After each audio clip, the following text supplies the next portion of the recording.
राज्यात सध्या हवामानात मोठे चढउतार पाहायला मिळतात। विदर्भात उष्णतेची तीव्र लाट असून अकोल्याचं तापमान तब्बल 45 अंशांवर पोहोचले। पुढील 3 दिवसही उष्णतेची तीव्रता कायम राहण्याची शक्यता आहे। मध्य महाराष्ट्र, मराठवाडा, कोकणासाठी पावसाचा येलो अलर्ट जारी करण्यात आला। त्यानंतर प्रदेशातील हवामान कोरडं राहील असाही अंदाज हवामान खात्यानं वर्तवला आहे।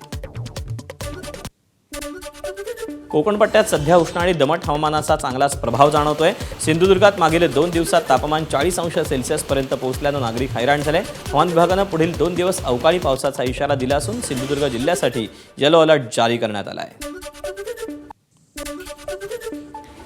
अमरावती शहरात तापमानाचा पारा तब्बल 45 अंशांवर पोहोचला। गेल्या 2 ते 3 दिवसांपासून तापमान सातत्यानं 43 अंशांच्या पुढे गेल्यानं नागरिक उकाड्यानं हैराण झालेत। अशातच हवामान विभागानं विदर्भात पुढील 3 दिवस उष्णतेची तीव्र लाट राहील असा अंदाज व्यक्त केला। त्यामुळे नागरिकांनी दुपारच्या वेळी गरज असेल तरच बाहेर पडावं असं आवाहन प्रशासनानं केलं आहे।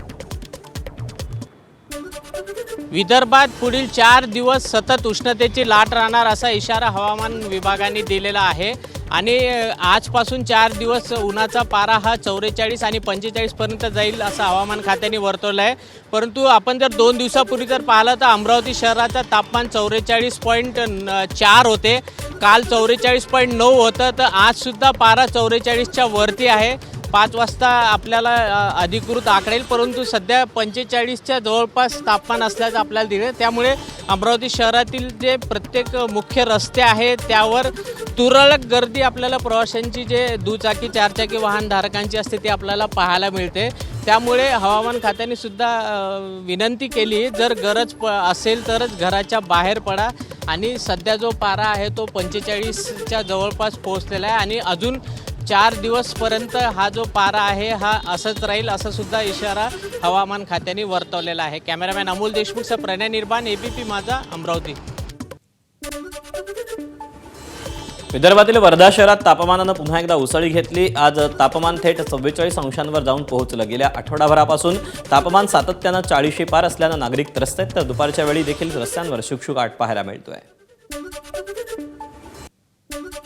वर्धा जिल्ह्यामध्ये तापमानाचा पारा हा सतत वाढताना दिसतोय। वर्ध्याचं आताचं तापमान जर पाहिलं तर 42 ते 43च्या घरात आहे। विशेष म्हणजे गेल्या 2 दिवसामध्ये 44.4 अंश सेल्सिअस जे तापमान आहे, तापमान या ठिकाणी राहिलेलं आहे आणि 45चा सुद्धा पल्ला जो आहे हा या तापमानाने वर्धा जिल्ह्यात याच्यापूर्वी गाठलेला आहे। विशेष म्हणजे आता जर पाहिलं तर रस्त्यावरती जे आहे ये-जा करणाऱ्यांचं प्रमाण जे आहे हे अत्यंत कमी झालेलं आहे। ज्या रुग्णालयाच्या ज्या एकूण OPD जे आहेत त्यासुद्धा कमी झालेल्या आहेत। विशेष म्हणजे ग्रामीण भागामध्ये उन्हाचे चटके झुंबत असताना नागरिक जो आहे तो घराच्या बाहेर पडताना दिसत नाही आणि 44.4 अंश सेल्सिअस इतक्या तापमानामध्ये आता नागरिकांना सावध राहण्याचाच इशारा जो आहे तो आरोग्य विभाग देतोय। एकनाथ चौधरी, एबीपी माझा, वर्धा। वाशिम जिल्ह्यात पुन्हा एकदा 43 अंश सेल्सिअस तापमानाची नोंद झाली। हवामान विभागानं उष्णतेच्या तीव्र लाटेचा अंदाज व्यक्त केला। शहरातील बाजारपेठा किंवा रस्त्यांवर दुपारच्या वेळी शुकशुकाट पाहायला मिळतोय। दरम्यान दुपारी घराबाहेर पडताना वेळोवेळी पाणी प्या, रुमालाचा वापर करा असं आवाहन स्थानिक प्रशासनानं केलं आहे। लातूरच्या औसा तालुक्यातील गोंद्री गावात 9 महिन्यांच्या बाळाचा मृत्यू झाला। हा मृत्यू उष्माघातामुळे झाल्याचा प्राथमिक संशय व्यक्त करण्यात येतोय। या घटनेमुळे परिसरात हळहळ व्यक्त होतीये। गेल्या काही दिवसांपासून जिल्ह्यात तापमान सातत्यानं वाढते। दुपारच्या वेळी तापमान 40 ते 41 अंश सेल्सिअसच्या घरात पोहोचलंय। दरम्यान आरोग्य विभागानं नागरिकांना विनाकारण दुपारच्या कडक उन्हात जाणं टाळावं, पुरेसं पाणी प्यावं, हलके आणि सैल कपडे घालावेत आणि लहान मुलांची विशेष काळजी घ्यावी असं आवाहन केलं आहे। उन्हामुळे वाटतंय आम्हाला, उन्हामुळे वाटतं। कशाचे 3 लेकरू उचलून घेतलो आम्ही। असं काबर पडलं, एकदम लेकरू काबर पडलं म्हणून उचललो लेकरू। उचललं, बघितलं, आई काय झालं माझ्या लेकराला तोंडाला फेस आलाय आणि कसे झाले माझ्या झटका आला, लेकराला झटका आलाय म्हणून उचल, तोंडात हात घाल, पाय चोळ, हात चोळ केलो। वल्ल कपडा करून अंग पुसलो, लेकराचे कपडे काढलो, वल्ल अंग कपडे पुसलो आणि आठ करून लातूरला गेलो। साताऱ्याच्या वाई तालुक्यातील पसरणी घाट परिसरात एका शेतकऱ्यानं अशक्य वाटणारं स्वप्न साकार करत सफरचंद बाग फुलवली. बापू भिलारे यांच्या या प्रयोगाची राज्यभर चर्चा असून मोठ्या संख्येनं पर्यटक या बागेला भेट देत आहेत. या यशाची दखल घेत महसूल आणि कृषी विभागाच्या अधिकाऱ्यांनी शेताला भेट देत बापू भिलारे यांच्या जिद्दीचं कौतुक केलं. जिल्हाधिकारी संतोष पाटील यांनीही हा प्रेरणादायी प्रयोग असल्याचं सांगत शेतकऱ्यांनी आधुनिक शेतीकडे वळावं आवाहन केलंय.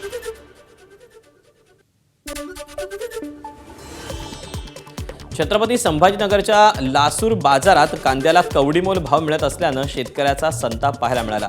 शेतकऱ्यांना मार्केटपर्यंत विक्रीसाठी आणलेल्या कांद्याला ₹1 भाव मिळत असल्यानं कांदा टाकून दिला. त्यामुळे मोठ्या कष्टानं पिकवलेल्या पिकाला भाव मिळत नसल्यानं शेतकऱ्याचा संताप वाढलाय.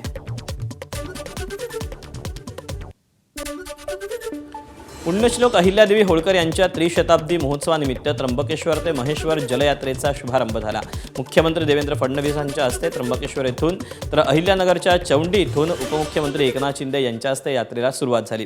दोन्ही ठिकाणाहून निघालेल्या गोदा नर्मदा जलयात्रा शिर्डीत एकत्र येऊन महेश्वराला प्रस्थान करतील. सुमारे 500 किलोमीटरचा हा प्रवास 5 दिवस चालणार असून जलसंवर्धन, जनजागृती आणि लोकसहभाग हा या जलयात्रेचा मुख्य उद्देश असेल. धारावीतील नागरिकांना आता 500 चौरस फुटांचं घर मिळणार आहे. धारावीतील चाळी आणि इमारतीत राहणाऱ्या रहिवाशांना राज्य सरकारकडून मोठा दिलासा मिळाला. मुख्यमंत्री देवेंद्र फडणवीस यांच्या अध्यक्षतेखाली झालेल्या बैठकीत हा निर्णय घेण्यात आला.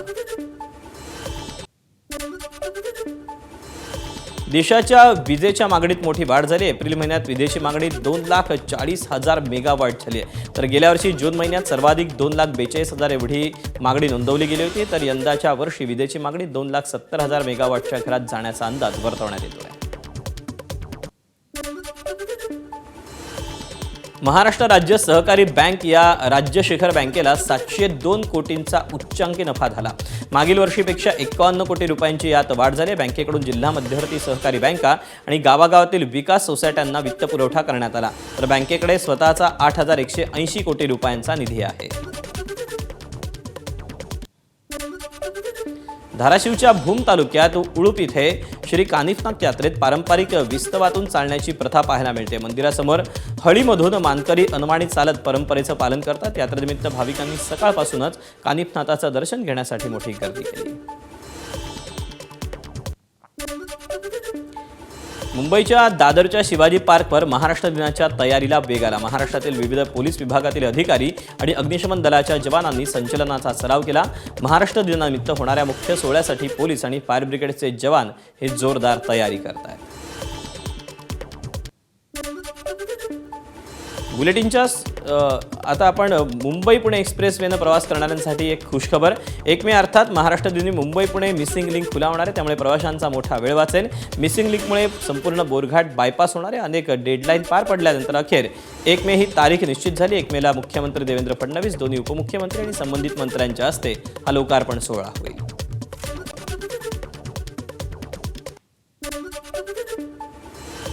ठाण्यातील सुप्रसिद्ध मामलेदार मिसळचा सध्या पत्ता बदललाय. कारण पुनर्विकासाच्या कामासाठी मामलेदार मिसळच्या इमारतीचं पुनर्विकासासाठी पाडकाम करण्यात येत आहे. त्यामुळे आता आमंत्रण हॉटेलच्या खाली पार्सल काउंटर सुरू करण्यात आलं. ठाण्यातील मामलेदार मिसळची केवळ ठाणेकरच नव्हे तर राजकीय सिनेक्षेत्रातही ख्याती आहे. अनेक राजकीय नेत्यांचा सिनेक्षेत्रातील दिग्गजांनी या मिसळीचा आस्वाद घेतलाय. मामलेदार मिसळचे मालक लक्ष्मण मुर्डेश्वर यांनी मोठी ओळख मिळवून दिली आहे. चांगले चांगले नेते राजसाहेब इथं येऊन बसून खाऊन गेले. दर रविवारी 15 दिवसात रविवारी अमिताभ बच्चनचा ड्रायव्हर येतो, अभिषेक बच्चनचा, तो पार्सल घेऊन जातो इकडनं ज्यू बीचला. मी 50 वर्ष झाली तेव्हा म्हणजे एवढी चांगली, तेव्हा 50 का 60 पैशाची मिसळ होती. त्यापासून आम्ही इथले गिरायक आहोत. आज भले आज 85 रुपये पण आहेत, टेस्ट 30 आहे. टेस्टमध्ये काही बदल झालेला नाही. यहाँ कम से कम 45 साल से आते हैं और यहाँ का मिसल का टेस्ट है वो आज तक वही टेस्ट है जो पहले टेस्ट. पुणे जिल्ह्यातल्या शिरूरमध्ये भर रस्त्यावर एका गरोदर महिलेनं नवजात बाळाला जन्म दिला. शिरूर ग्रामीण रुग्णालयालगतच ही घटना घडली. जोशीवाडी इथल्या गरोदर महिलेला प्रसूती कळा सुरू झाल्या. त्यामुळे महिला ग्रामीण रुग्णालयाकडे निघाली. मात्र कळा असह्य झाल्यामुळे ती रस्त्यावरच बसून राहिली. रुग्णालयात जाणं तिला शक्य होईना. उपस्थितांनीही रुग्णालयात ही माहिती दिली. तातडीनं डॉक्टर सुनीता पोटे यांनी घटनास्थळी धाव घेतली आणि क्षणाचाही विलंब न करता रस्त्यावरच प्रसूती करण्याचा निर्णय घेतला. स्थिती गंभीर होती, मात्र डॉक्टर पोटे यांनी प्रयत्न केले आणि ते यशस्वी ठरले आणि महिलेला एका मुलीला जन्म दिला. ती महिला रस्त्यावरती बसलेली होती आणि तिच्या हातामध्ये तिचं बाळ होतं आणि तिचा नवरा तिच्या शेजारी डोक्याला हात लावून बसलेला होता. ते बाळ हातात घेतलं होतं, पण ते बाळ रडत नव्हतं, श्वास घेत नव्हतं, काहीच करत नव्हतं. तिच्या हृदयाचे ठोके काळजीनं व्याकुळ झालेले होते. सुरुवातीला मी बाळाची नाळ कट केली. नाळ कट केल्यानंतरही बाळ जेव्हा रडत नाही, त्यानंतर मात्र सगळ्यांना प्रश्न असा पडला होता आणि सगळ्यांनाच काळजी वाटत होती की आता हे बाळ टिकेल की नाही. पण जे डॉक्टरांचं टेक्निक असतं ते टेक्निक वापरून मी थोडंसं त्या बाळाला थोपटलं, मसाज दिला आणि त्याला क्राय घेण्यासाठी प्रयत्न केला. 2-3 मिनिटांनंतर त्या बाळाने क्राय घेतला. मुंबईतील दहिसर परिसरात काल रात्री मनसे आणि शिवसेना कार्यकर्त्यांमध्ये जोरदार राडा झाला. या प्रकरणी पोलिसांनी मनसेच्या पदाधिकाऱ्यांसह काही कार्यकर्त्यांना अटक केली होती. अटक करण्यात आलेल्या सर्व आरोपींना न्यायालयात हजर करण्यात आलं. सुरुवातीला न्यायालयानं त्यांना न्यायालयीन कोठडी सुनावली होती. दरम्यान आरोपींकडून जामिनासाठी अर्ज दाखल करण्यात आला होता. या अर्जावर सुनावणी झाल्यानंतर न्यायालयानं या राड्या प्रकरणी अटक केलेल्या मनसेच्या 11 कार्यकर्त्यांना जामीन मंजूर केला.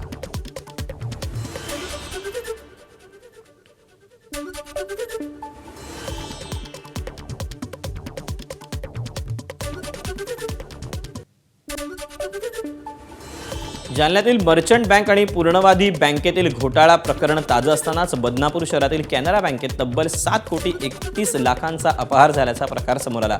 या प्रकरणी पोलिसांच्या हाती बँकेतील एक सीसीटीव्ही फुटेज आलं असून यात बँक अधिकारीच सोन्याच्या दागिन्यांची चोरी करत असल्याचं पाहायला मिळालं.